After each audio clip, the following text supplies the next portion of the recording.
Good evening. Sunday, January 17th, and we're back with a new edition of DocTV International. And as usual, and in particular on these hefty days back in the USA, we have investor, analyst, and writer Charles Ortel with us from New York. Good evening to you. How are things in New York, Charles? Thanks for having me on, Gary. Things are pretty tense here. It's whether you're on the right or the left. In New York, you've been under lockdown for 10 months. We hear conflicting information about whether that makes any sense now. People are fearful for the economic future of this great city and for our country. And we're watching, hopefully for the best, but fearfully thinking about the many things that might go wrong. We have to admit that this recording is done on Saturday, but still Friday morning, Hans was happy because he had read John Salomon in the Federalist, I believe, saying that the Russiagate papers would be released. But I've scanned the web even today, and I haven't found any. Have you seen any of the Russiagate documents? No, Solomon referred to it as a pile of documents a foot to a foot and a half high, that by my estimate would be thousands of pages, or maybe 1,500 pages. There have been 121 pages have been released, which consist of Michael Flynn's interviews by Mueller and his team. I haven't had a chance to read them, and supposedly they're redacted. Lindsey Graham has released, the chairman of the Judiciary Committee, 11 interview transcripts. And again, I haven't had a chance to see them. But what John Solomon is referring to, I don't believe is yet in the public domain. Okay. Do you think that they will materialize before inauguration day? Well, in a way, I think they've already, that is to say, the deep state has already won a bit of the battle. The first challenge would be to get the documents out so people like Solomon, yourselves, and others could analyze them and have points of view for the Sunday talk shows that happened this morning. And I don't believe they had enough time to do that, or they will have enough time to do that. The next challenge is that Monday is a federal holiday in the United States, Martin Luther King Day. And so that gives the bureaucracy an excuse, if the documents aren't out, to not get them out Monday. Then you're into Tuesday, and the drama will be what happens in the Senate impeachment trial. And the next day at noon, by noon, Donald Trump will be out. So I think it's likely the documents will come out in the end, but it'll be a Pyrrhic victory because they'll come out after, or be digested after Donald Trump has exited the White House. Well, that's too bad. Then over to what happened in Washington Wednesday the 6th. As of today, Saturday, I could read that a guy named Waller had a pretty interesting article, and he's a guy who should know what he's writing about. And he wrote that clearly the crowd that stormed the Capitol Hill were mix of agent provocateurs from Antifa and even from government special troops. Yeah. He did a very good account. He's also been on Steve Bannon's War Room Pandemic, amplifying his written views. What he describes comports with the experience that Jason Goodman and I had watching from the backside of the Capitol. We witnessed, and it's on a 4-hour and 57-minute videotape that people can watch for themselves. We witnessed principally jovial people, patriots of all different backgrounds, on balance older than the average American, standing in solidarity, in theory, to give Mike Pence and others the courage to do the right thing, which Mike Pence, in my view, did not do at the Capitol. But this was not a violent crew. This was kind of crowd that I've seen in many Tea Party rallies. It was the polar opposite in the main of the type of people I've seen at BLM rallies. And those sorts of people were mixed into this big crowd. And I believe as time passes, we've already gone from Nancy Pelosi being sure and Congress people being sure that in the moment, and certainly by the next day, that Trump himself was the agitator. We've gone from that to even CNN and mainstream press reporting that the specific people who have been arrested, the ringleaders, are definitely Antifa, definitely BLM, agent provocateurs who have been caught on camera boasting of what they were doing. There are now multiple inside, we didn't go inside the Capitol, but there are multiple inside the Capitol video accounts that are in the public domain, even on mainstream press. And I think they blow up the essential argument that was used to impeach Donald Trump for the second time, and have placed the mainstream media and Chuck Schumer in the Senate in a dangerous place. Because if we do have a fair trial in the Senate, Donald Trump certainly will be acquitted. And I would argue, if I'm not a lawyer, but if I were a lawyer or directing the lawyers, I'd say they should move to dismiss the claims, because on the face they're absurd. Yeah, this is interesting, Charles. As far as mainstream media succeeded in portraying this as Trump's doing, and the perpetrators who actually went inside the Capitol Hill, the Congress, that they were from Trump's camp. Now that even you mentioned CNN here are starting to, I cannot deny any longer that as a matter of fact, it wasn't. Has that resounded, or has that had any impact on the general American public, you think? Well, not yet. I mean, the real headline here, and as I try to think about these type of things, I've drawn my business background to try to look at the business model for selling lies in the media. The business model is to get earnest people in positions of authority. Think about Susan Rice with Benghazi and the 5 Sunday morning talk shows, to tell us that the Benghazi riot was caused in reaction to a cartoon video. On the face of it, that was absurd. And now, ever since Benghazi, which happened right before the pivotal re-election campaign, where Barack Obama might have lost to Mitt Romney, Romney had run a better campaign, there was an interest to tamp down the view that that was actually Islamic terrorism, right before Barack Obama was going to try to argue that Al-Qaeda is dead and General Motors is alive. If he had to admit that that was an Al-Qaeda-sponsored riot, he might not have gotten to be reelected as president of the United States. So that trick was used with great effect. It has been resisted. A real investigation of that incident has been resisted by the deep state ever since, not to mention the Arab Spring uprisings and other uprisings around the world. So here we have a case where tempers were hot. The average American is, I think, tuned out to this, but prepared to believe that people long-time Washington hands know what they're talking about, and Donald Trump is just a rube from Queens who has been wasting everybody's time for 4 years. They got up there and irresponsibly sold this idea that Trump instigated the riot. They did a rush to judgment, defying what is, I think, a hallmark. It used to be a hallmark of the American criminal justice system, which was you got a chance to have a trial where people had defense counsel, where evidence was reviewed, where you didn't do a rush to judgment, as has happened in other dictatorship moments around the world. This was a rush to incorrect judgment. It was a fairy tale. It is now going to be investigated by, I think, the alternative media. We'll see whether the mainstream media investigates it. And it's an embarrassment, frankly, to the Democrats. Definitely.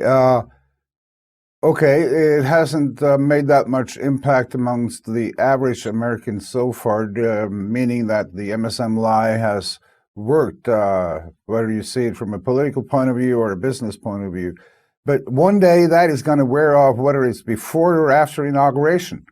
And there's been a debate in Norway, in MSM Norway, whether, and also in the US, I know, that whether Trump's legacy, Trumpism, is that going to survive, or does this probable inauguration of Biden and his cohorts spell the death for Trump and Trumpism?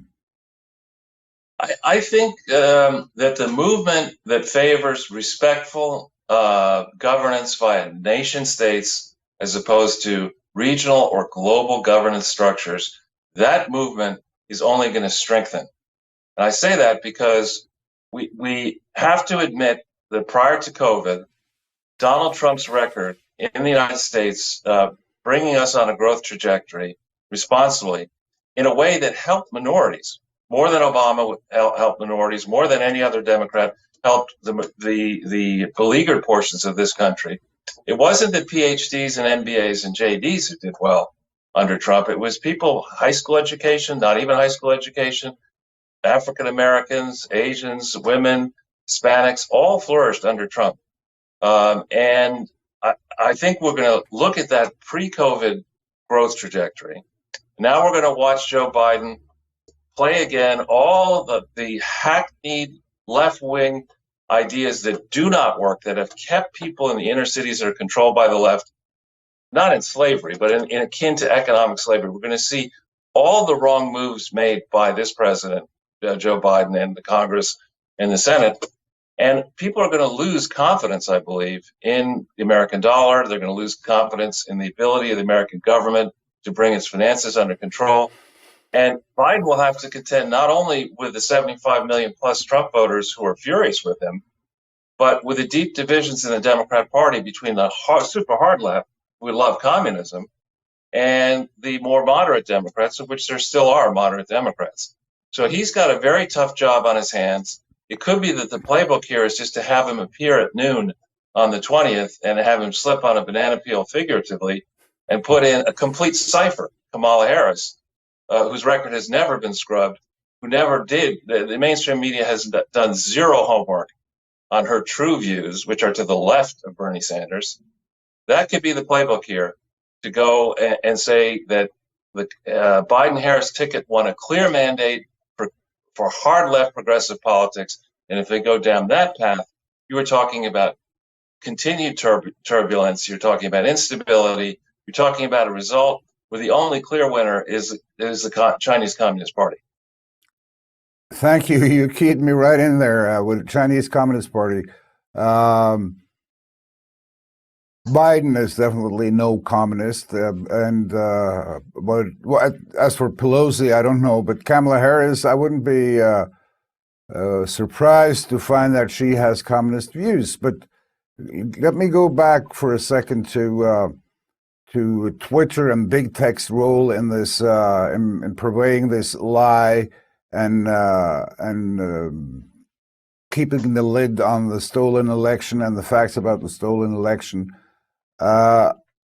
We have had several stories over the last days showing how, for instance, Telegram, as one of the alternative platforms, gained 25 million new users and now have 700 million users worldwide. How the stock exchange has reacted to Twitter, that their shares have been plummeting. Is this just what should I say, a breeze on the top, or are they going to recover, or are we going to see a new media landscape or big tech landscape, do you think? Well, Twitter and Facebook and Google have a tremendous first mover advantage. They are also very large companies with substantial amounts of cash on hand that can be used to pay off politicians and regulators. So I think in the United States, it's going to be very difficult to displace Twitter, to constrain Facebook and Google. But I really think what's called for here, and this is an issue that I would hope progressives would think through as well, the terms of service between users and these companies are so egregiously one-sided on behalf of the billionaire companies that they need to be redrafted. I think before people, you only have so many hours on the planet left. Before you devote a minute or an hour of your time to taking advantage of a, quote, free service, the provider should be forced to explain for every minute that you're on using Google or Twitter or Facebook, how much money are those companies making off of your time? And I venture to say that you probably could do the work. We probably could do it by just looking through the public documents. That people are basically selling themselves into digital slavery. And in a system where the people who decide who gets to use or not use the free service and whose views are shared and whose are suppressed, don't really have the kind of training that is required to run a competent, fair news service. They don't have the instincts, they don't have the training, they don't have the knowledge. And instead, many of these people, Jack Dorsey, Mark Zuckerberg, the Google founders, and the people now running Google, are hard left people who are all about enjoying a billionaire lifestyle and telling the rest of the world how to live as subjects. That's not what Americans signed up for. It may be what people in other countries signed up for. We do have a Bill of Rights. We do have free speech and theory protected. Those rights should not be, as it were, trumped by the Silicon Valley oligarchs, but they have been. Jack Dorsey canceled President Trump while he was President Trump. It's amazing. It is, and sad to say, I don't think people, for instance, in Norway, most people here don't have a clue on what they've signed on to, and they don't have a clue on what grip the big tech has on their lives and how much money they're making on it. And it's interesting that you mentioned or the term digital slavery, as I was going to ask you about the digital prison, which I feel coming up or is being built around us all. I'm referring to an interview the Gab founder, Mr. Tarba, gave to a local TV station in the US. I don't know if you've seen it, but what he's saying there is that he had a chance to work with Facebook and Google, and he said what they're doing is digital, or it's straightforward communism. And then if we go back to what you said about they're playing or about the Democrats and the alliance between the Democrats, the deep state, and all the other lefties are playing right into the hands of the Chinese Communist Party. It's pretty bleak outlook we have there, isn't it, Charles? Yes, I mean, this idea of social credit score, which is prevalent in China, where faceless bureaucrats decide based on a review of your digital activity whether you're being a responsible member of society or not. And if you're not, they then put entries into your social credit score that make it impossible for you to keep a bank account, get a loan, raise the cost of your insurance, maybe indeed take you out of circulation. The idea that you would marry those two very simple will gum up the process of evaluating whether you're creditworthy with all these soft factors about how you think, what you wonder about, is preposterous. Determining whether somebody is creditworthy is as simple as looking at their assets, their liabilities, their net worth, their income, their expenses. Are they paying taxes? Have they gotten in trouble? That's what you should focus on, not whether you're on Google looking into Alex Jones or a conservative website or document, or instead spending all your time on Google watching old videos of Rachel Maddow. I mean, that is just a preposterous scheme, married on top of which the next shoe to drop here, I'm surprised they didn't play it in the first lockdown, is to suggest that COVID is spread by the use of cash, and or a disease is spread by the use of cash, and then eliminating the ability of people to use cash.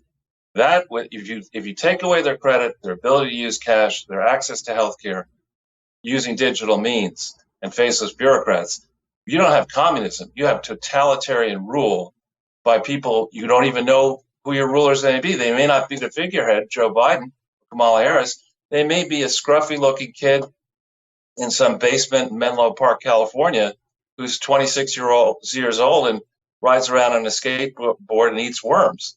He may be the person who's actually making he or she may be the person who's making the decision to deny you, the individual, your essential platform to live. And that is, maybe some countries would love that. Maybe North Korea, that's the way they live already, so they wouldn't miss anything. But in the United States of America, 75 million Trump voters and more who were created by this recent canceling are not going to tolerate a descent into totalitarian hell. They're not going to do it.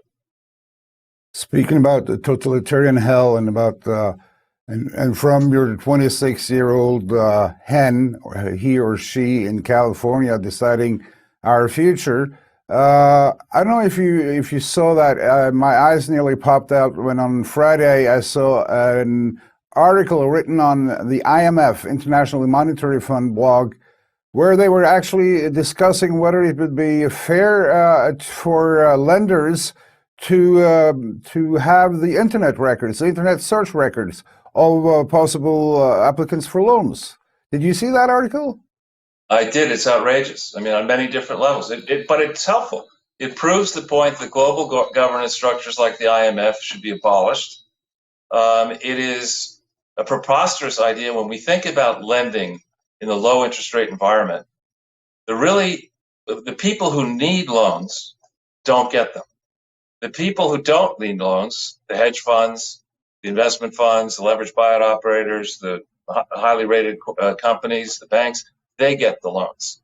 The credit system is already screwed up. We don't need to go further down a rat hole and start giving highly sensitive information about a person that has nothing to do with their creditworthiness into a bureaucracy. Who knows what will happen? How many records have already been lost? Right? We have every day, every week, we read about this entity has lost the records that were sensitive in this stimulus program under Trump. The records of applicants for the PPE loans have somehow leaked into the public domain. So we have no ability to make sure that such records, if they were given to the IMF or given to banks, would actually remain confidential. We have every suspicion that they wouldn't help the credit making decision. It's yet another crazy idea.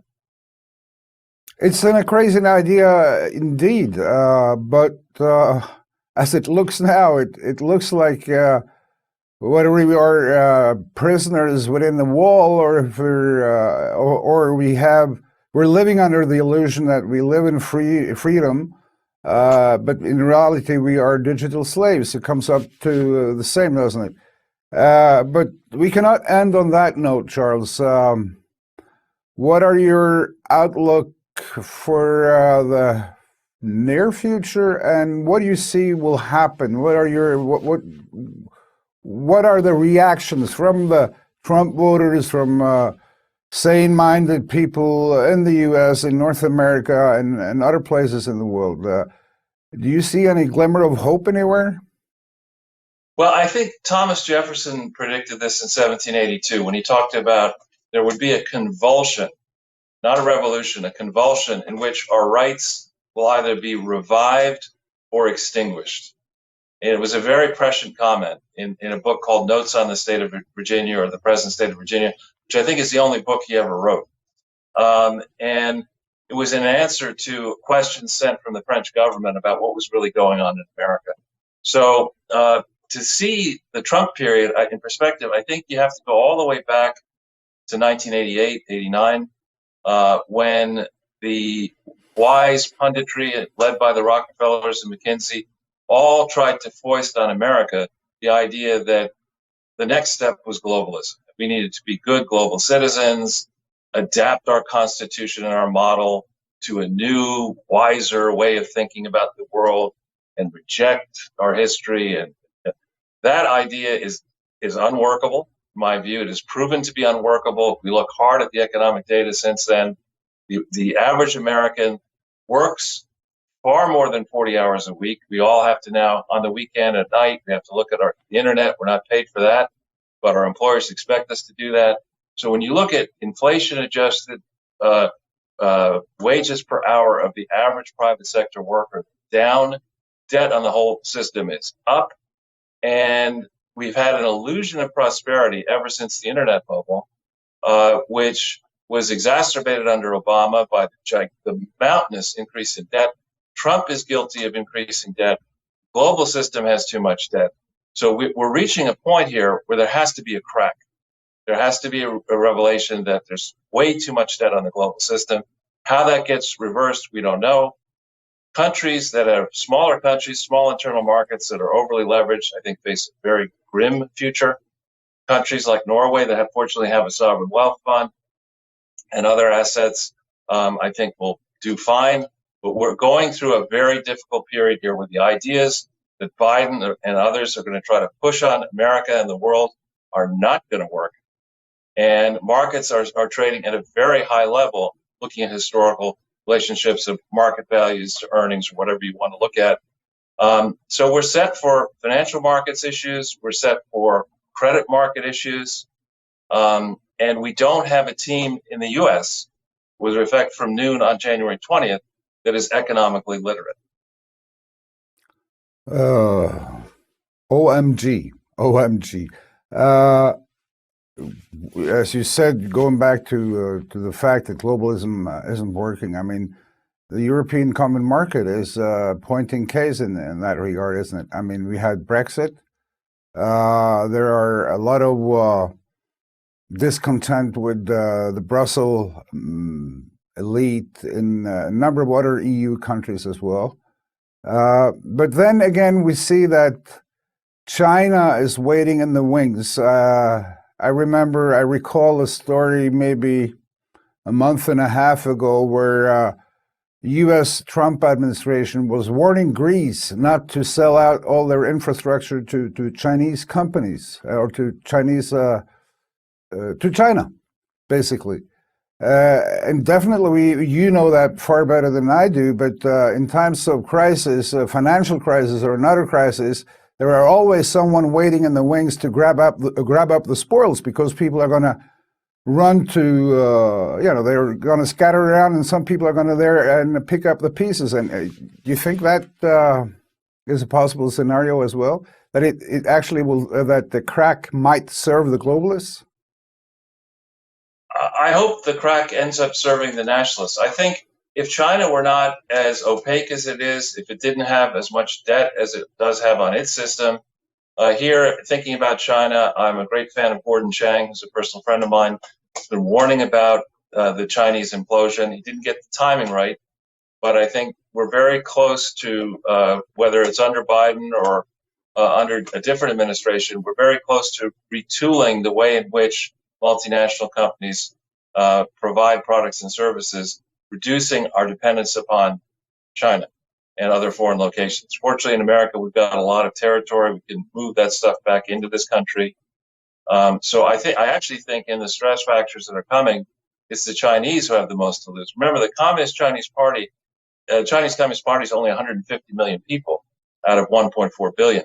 So they have internal stresses to contend with, as we saw in Hong Kong. And it's tough enough to run 335 million people in America. I cannot imagine trying to keep control of 1.4 billion in China, and then China's new expansive views in Greece, around the world, key ports, key choke points. How are they going to manage their positions in Africa, where they're actually not all that welcome? So I would argue that China has the most to lose from a convulsion. Speaking about China, I think it was last Wednesday. I saw a small story on the National News Agency reporting a rise in corona cases in the northern provinces of China, and I didn't have to go far to corroborate that. I went to the Epoch Times, who, as you know, is owned by exiled Chinese. And then I found out that it's far worse than just a few more corona cases. They had interviewed anonymously, of course, people in the northern provinces who spoke about extreme price hikes and lack of food. And we know that that's a good recipe for anger from the populace. When they don't have enough food and they don't have the money they have won't stretch that far to buy the bare necessities. Now, when I was after I wrote that story and Hans and I discussed it in the broadcast, actually it was one of our readers who made us aware that when we're speaking about the northern provinces, northeastern provinces of China, we're actually speaking about old Manchuria. Right. And then it dawned on me, hey, I bet you've seen more than one version of the Manchurian Candidate, haven't you? Right, exactly. Well, I shouldn't laugh about the food price inflation, because actually here I live in an affluent section of New York City, and at the local food stores here, where everything's overpriced to begin with, food prices have been soaring. for basic essential foods that we eat here in America. That's never a good sign. It puts the greatest pressure on the poorest among us, and you can't satisfy somebody whose stomach is roaring for food with an empty slogan like "Build Back Better" or the banalities coming out of Joe Biden and his administration. You got to put food on the table at reasonable prices, whether it's here or in communist China or India, where I believe they also have serious problems with food. So rather than create these gigantic bureaucracies that make catering services rich in Brussels and in New York, the UN and the EU, I think we need to put big government on a diet and take the money that's paid to these overpaid bureaucrats, put that money directly to use, helping the poorest among us survive and have an opportunity to prosper with the tools that are available to all of us now. Speaking about food prices and putting food on the table, I got a tip the other day. I get so many, I don't have a chance to go through half of them even. But it said that, and it was ostensibly cut out from Forbes, stating that Bill Gates was now the largest landowner in the United States. Do you know anything about that? Once a monopolist, always a monopolist. I think a friend of us, when I told him this, he said, I thought it was Ted Turner. Now, Ted Turner wouldn't be any better, would it? Well, and Jeff Bezos is also a very big landowner. I don't begrudge the billionaires their billions, but if they were earned using anti-competitive monopolistic practices, which is certainly the case in my view with Bill Gates, when you look through his long history of how Microsoft sprang into being and how they built and protected their market position to this day with services that are frankly not that good from a technical standpoint, I'm told, you have to wonder why it was that Bill Clinton and the European Union went so lightly against Microsoft and Bill Gates when they had a chance to break up that monopoly. And why are the regulators now letting Jeff Bezos get away with what he's getting away with Amazon? And what about Google? And what about Facebook? And what about Twitter? I mean, these are all, you would think that the progressives, the true progressives, the starry-eyed Alexandria Ocasio-Cortez and people like her, would be anti-monopolistic. Well, maybe it's tough to maintain two rented apartments, one in her New York district and one in Washington, D.C., and maybe she's happy to take money from lobbyists and other people so that you won't point her eyes in the direction of the true crimes being perpetrated against Americans and others, the digital slavers and the monopolists. And I mean, this is one, competition is great, but restraint of trade is not great. And I think these monopolists should be disciplined and may well end up being disciplined, but not by Joe Biden, who's enthralled to them. Charles, it's always a pleasure to hear your analysis and your good points. I think we're running out of time. We'll for sure catch up with you next week. If there's any big movements, we might even call you during the week. I wish you all the best for the weekend. Happy Martin Luther King Day. And viewers, don't forget to tune in to Charles and Ortel's and Jason Goodman's bi-weekly shows on Sundays and on Wednesdays. Isn't that right, Charles? Yes, sir. Thank you. Thank you for being here. And as I said, have a nice weekend. That was all we had for today, Sunday, January 17th. We'll be back tomorrow with our regular Norwegian broadcast. Whether it'll be at 8 p.m. or 10 p.m., we'll have to see. But Hans will be back tomorrow, and so will I. Have a good evening. Thank you.